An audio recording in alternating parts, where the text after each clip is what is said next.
I come here for advice and to read through other people's experiences, hoping to make sense of my own situation. But I can't keep reading anymore without reaching out for some feedback and support regarding my own predicament. I'm feeling desperate, and I think sharing my story here might give me the clarity I need. I would greatly appreciate any feedback or advice you can offer. I am a 35-year-old man, and my wife is 31.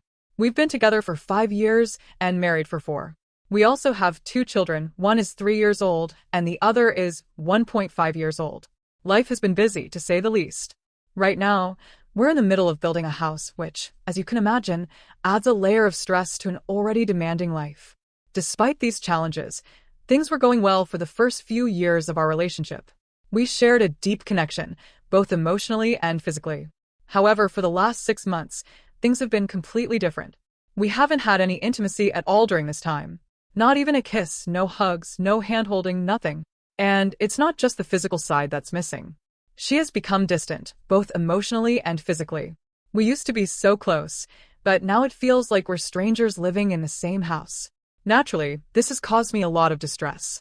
I'm the type of person who likes to address problems as soon as they arise, so I decided to talk to my wife about it. I didn't want to sit in silence any longer, pretending that everything was fine. I needed to know what was going on. I wanted to understand what had changed. So, I initiated a conversation. I asked her directly, "Why did you stop talking to me? Why are you avoiding physical affection? Why did you stop letting me touch you? Why has there been no intimacy between us for the last 6 months?" At first, she didn't want to talk. She put up a wall, deflecting the questions and offering me nothing in return. It took a while, but eventually she opened up. What she said shocked me to my core. She told me that she didn't feel like I was enough for her, that she was doing everything herself. She said she couldn't count on me, that she was essentially the one wearing the pants in the house. She felt like she was the sole decision-maker, the one taking care of the kids, the one handling everything. She told me, flat out, that I would be better off alone. That was hard to hear. It was as though everything I thought I knew about our relationship was being turned upside down. I tried to process what she was saying. She told me that she didn't feel supported, that she was stressed, and that she felt emotionally drained. I understood, to a certain extent. Having 2 young children is no easy feat, but something didn't add up. In my mind, I felt that I was doing my best. I work 8 to 9 hours a day to provide for our family, and then when I get home, I take care of the kids. I feed them, play with them, take the older one to the swimming pool, put them both to bed, and I wake up at night if there's anything they need. When I'm not with the kids, I take care of the household chores, groceries, dishes, cleaning, car maintenance, and anything else that needs fixing. I thought I was doing enough to support her, but clearly, she didn't see it that way. I'm not someone who thrives on constant activity. I'm not the type of person who always has to be busy, who feels the need to work nonstop or start a new project every time there's a spare moment. I'm more of a take-it-easy person. Once the day is over, the kids are in bed, and the house is clean, I like to relax. I enjoy watching a movie, playing video games, and just unwinding. This is where things get complicated. My wife comes from a family of people who are always on the go. Her father, in particular, is a very proactive person. He can't sit still for 5 minutes without thinking about what else needs to be done. But I'm not like that, and she resents me for it. At first, I didn't understand why she was so upset. I thought I was doing everything right, working hard, taking care of the kids, contributing to the household. But after she shared her feelings with me, I realized that I had been falling short in one key area. I wasn't being proactive enough for her.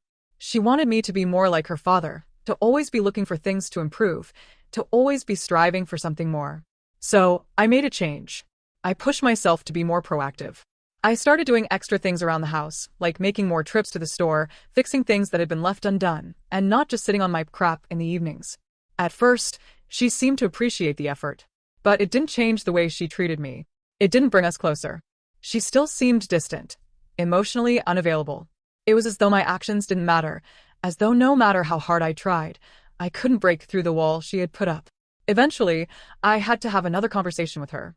I asked, "Do you want to save this marriage?" I needed to know if she was even interested in trying.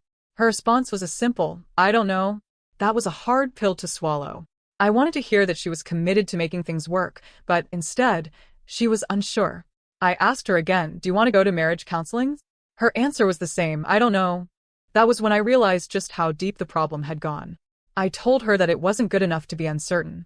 Our children deserved to have both parents present in their lives, but it seemed like we were heading toward separation. I told her that if she was unsure, we needed to get help.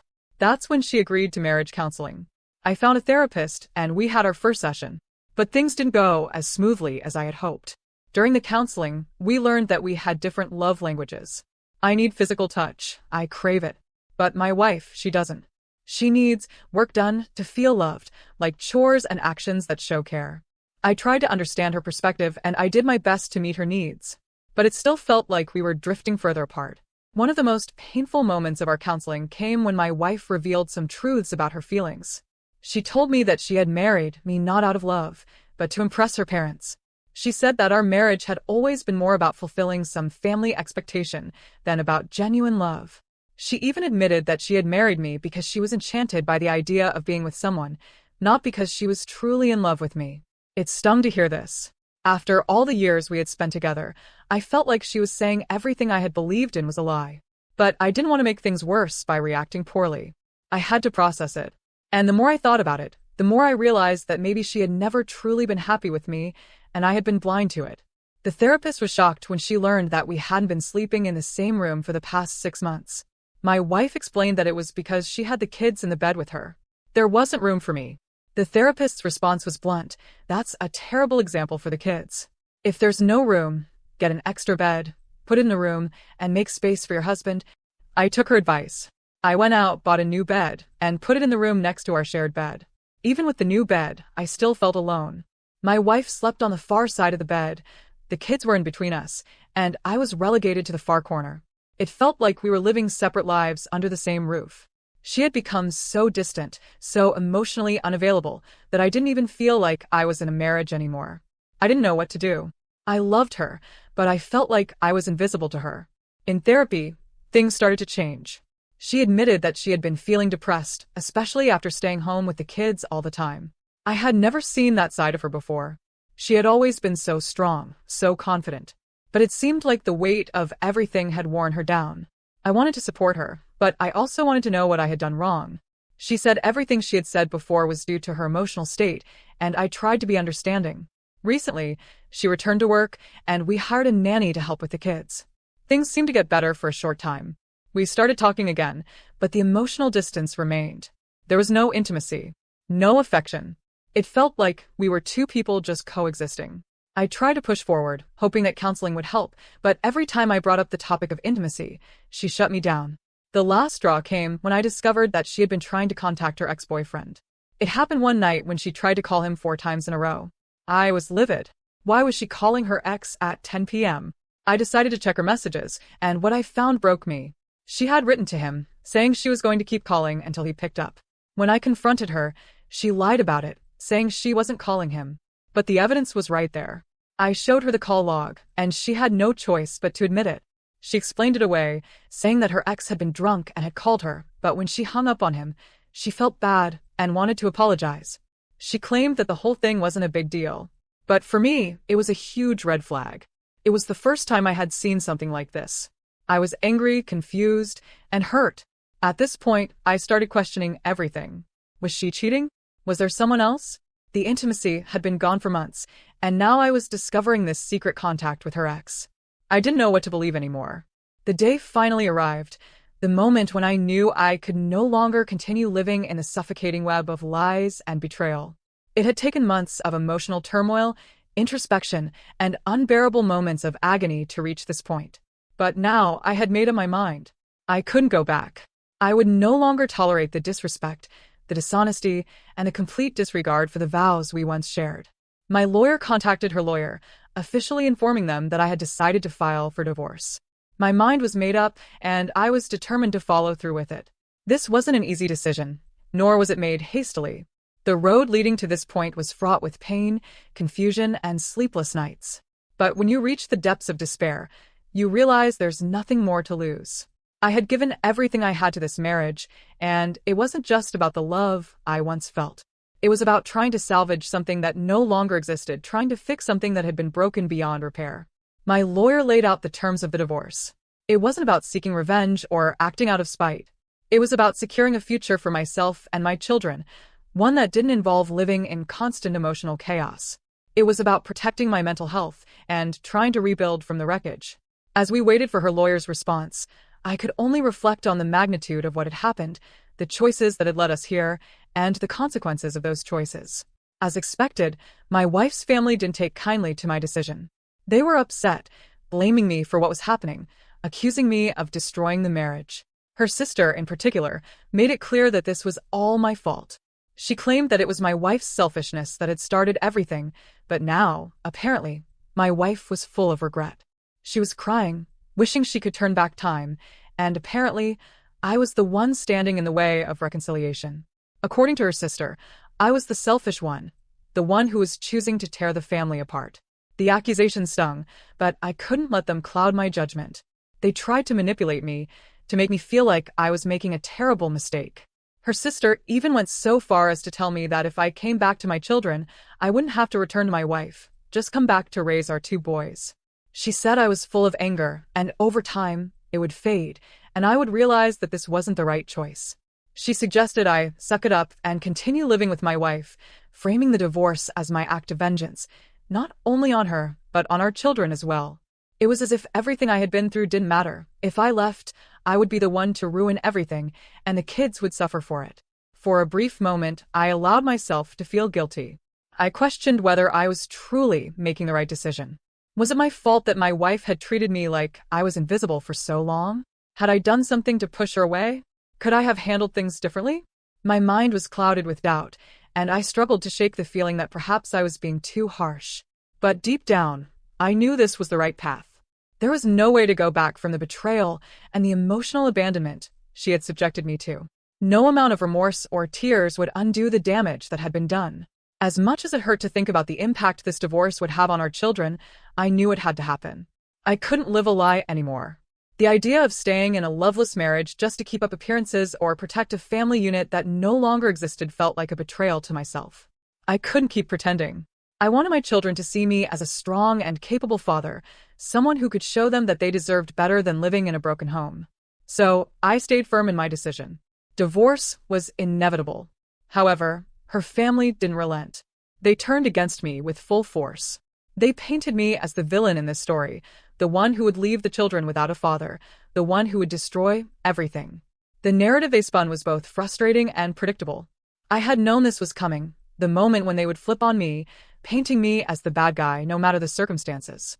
It was still shocking, though, to hear them speak with such venom, trying to make me feel as if I were the one responsible for everything falling apart.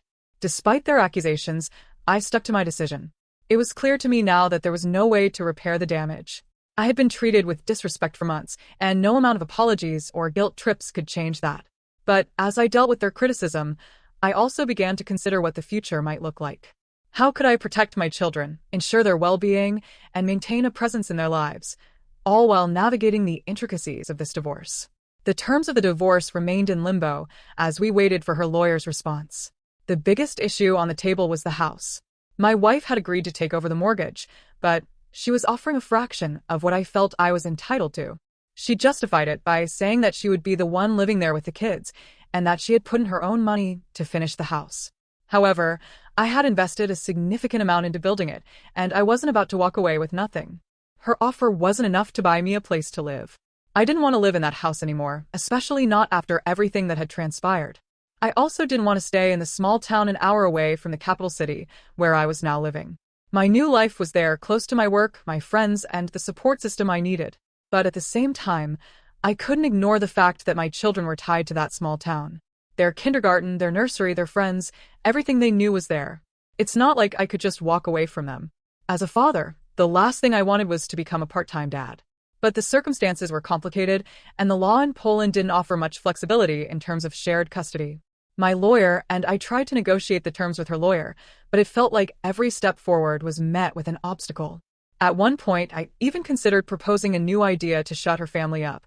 Maybe I thought I could offer a scenario where we could get back together for the sake of the kids.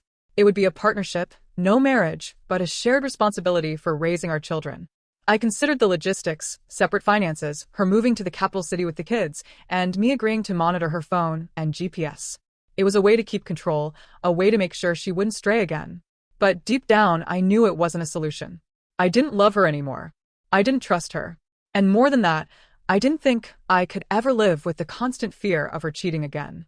No amount of compromise could fix the core issues. It wasn't just about the house, the children, or the money. It was about the betrayal.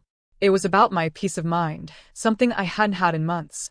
Eventually, after what felt like an eternity of back and forth between lawyers, my wife's family, and my own internal struggles, things started to shift. My wife seemed to soften in her messages to me. She told me how much she regretted what had happened, how she wished she could turn back time, and how she had ended her affair. She even went so far as to tell me she had gone to an exorcist, confessed every detail of the affair, and left it in God's hands. But none of this could change the fact that our marriage had been shattered. When we met again at her niece's communion, I was struck by how much she had changed her approach. She apologized for everything she had done. She cried, asking for forgiveness, claiming she would do anything to make things right. But I was not swayed. I asked her to tell me the truth about the affair, every detail. She hesitated, unable to give me a straight answer. When I pressed her about an incident involving an Airbnb stay with her friends from work, she went silent. It was clear she was still hiding something. At that point, I realized that even though she claimed to be remorseful, she wasn't fully honest with me. If she truly wanted to rebuild our marriage, she wouldn't be lying 2 months after I left her. She wouldn't be trying to cover up the full extent of her betrayal. I couldn't rebuild trust on a foundation of lies. This conversation ended in a way that was both painful and cathartic. I reminded her that her actions hadn't just hurt me, they had affected our children as well. They were the ones who would bear the consequences of her choices. And as much as I wanted to believe she was genuinely sorry, the truth was that too much had happened for me to ever feel the same way about her. After that encounter, things remained tense. The legal negotiations continued, with her offering me a small fraction of what I believed I was owed. She kept pushing for a resolution, but I couldn't give in. The emotional weight of this situation was exhausting, and it wasn't made easier by her conflicting messages. One moment she was apologetic, the next she was angry and defensive. The inconsistencies left me feeling as if I couldn't trust anything she said. The months passed, and I found myself stuck in a constant cycle of doubt and pain. Even as I prepared for the inevitable divorce, there were moments when her messages made me question everything. She told me she regretted everything and wanted to build a future together, but every time I looked at the situation from a distance, I saw the same truths that had brought me to this point in the first place. I could not undo what had been done. As the divorce loomed closer, I realized that this was just the beginning of a long and difficult journey. But I knew I had to stay strong for myself, for my children, and for the life I hoped to rebuild. As the months dragged on, it became increasingly clear that my decision was the right one, but the weight of the situation never quite lifted. Each passing day brought more emotional turmoil, not just for me, but for everyone involved. The reality of our separation was settling in, and although I was trying to move on, the remnants of the past still clung to me like shadows I couldn't shake off. My wife, despite all the promises of change, continued to struggle with her own demons. She tried to mask her pain with words, claiming that she had learned from her mistakes, that she had done everything in her power to make amends. But her actions betrayed her words. She would say one thing, but do another. The dishonesty, the evasion, it all felt too familiar. I knew that her family, too, had not fully accepted my decision. They still tried to intervene, still believed that there was a way to fix everything, to somehow make the marriage work. They couldn't understand why I wouldn't come back, why I wouldn't give her a second chance. But they didn't see what I saw, the broken promises, the betrayal, the lack of trust that now formed the foundation of everything we had built together. In the midst of this emotional quagmire, my wife began to spiral. The guilt, the shame, the loss, it all seemed to weigh down on her in ways she hadn't anticipated. At first, she kept up appearances. She took care of the kids, she went to work, she kept herself busy. But then, little by little, the cracks started to show. Her apologies became more frequent and desperate. She would text me late at night, pleading for another chance, promising that she had truly changed, that she could be the woman I had once loved. But it was too late. The man who had once adored her was gone, and in his place stood a person hardened by years of betrayal. No amount of regret or remorse could erase the damage that had been done.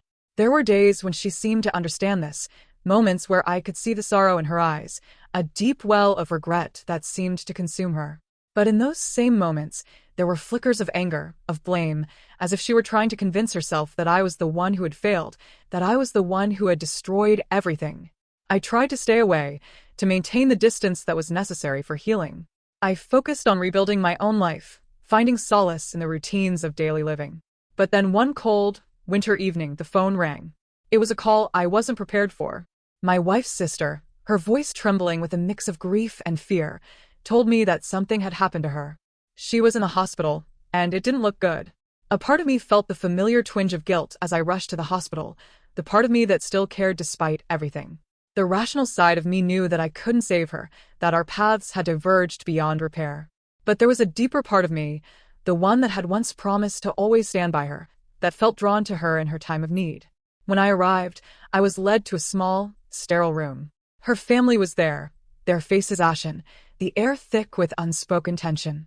She was lying in a bed, unconscious, hooked up to machines that beeped steadily, though her body seemed so fragile, so far from the vibrant woman I had once known. The doctor approached, his expression grim. He explained that my wife had suffered an overdose, a cocktail of prescription medication and alcohol. It was unclear whether it had been an accident or a deliberate attempt to end her pain, but either way, the situation was dire. The doctor didn't offer false hope. He simply told us to prepare for the worst. I stood there, feeling as if time had stopped. This wasn't how I had imagined the end of our story. I had hoped, in some distant part of my mind, that we would part ways with some semblance of peace, that one day we could both find happiness separately. But this was something entirely different. Her tragedy, her self-destruction, it was a consequence of her choices. Choices that had not just harmed me, but now threatened to take her own life. Her family gathered around her, their faces etched with worry and sorrow. I couldn't bring myself to be angry. I had once been that person who would have done anything for her, and even now, as I watched her in that hospital bed, I couldn't shake off the remnants of love that still lingered within me. But it was too late. The following days were a blur of sterile hospital rooms, doctors' updates, and whispered conversations in the corners of the room. Her condition remained critical, and the longer she lingered between life and death, the more I began to understand that this wasn't a battle she was meant to win. Her past had caught up with her in the most tragic of ways, and it seemed that she could no longer outrun the consequences of her actions. In the end, my wife passed away in the hospital, her tragic fate sealed by the very choices that had destroyed everything we had once built. Her family was left to pick up the pieces, to mourn not just the woman she had been, but the life she could have had. For them, it was a different kind of loss, the loss of someone who could have been more had she made different choices. For me, there was no sense of closure, no relief. There was only a heavy emptiness, a reminder that sometimes, despite our best efforts, the past cannot be undone. The funeral was a somber affair, and I found myself standing at the back, watching as her family mourned. I couldn't bring myself to feel sorrow in the same way they did. I felt numb. Part of me wanted to feel something, anger, sadness, maybe even forgiveness. But I couldn't. What we had was gone, and in its place stood the cold reality that her actions had led to this point. As I stood there, watching the tears fall from her family's eyes, I realized that this was the final chapter of our story. My wife had made her choices, and those choices had led her down a dark, irreversible path. The tragedy of her life, of her death, was not just in the way she had ended up, but in the fact that she had never truly understood what she had lost until it was too late. In the years that followed, I would occasionally think about her, but I would no longer carry the burden of anger or regret. I would simply remember her as she had been when I had first loved her, before the lies, before the betrayal.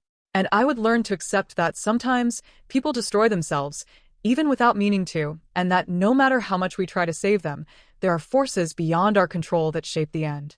It was a tragic end, yes.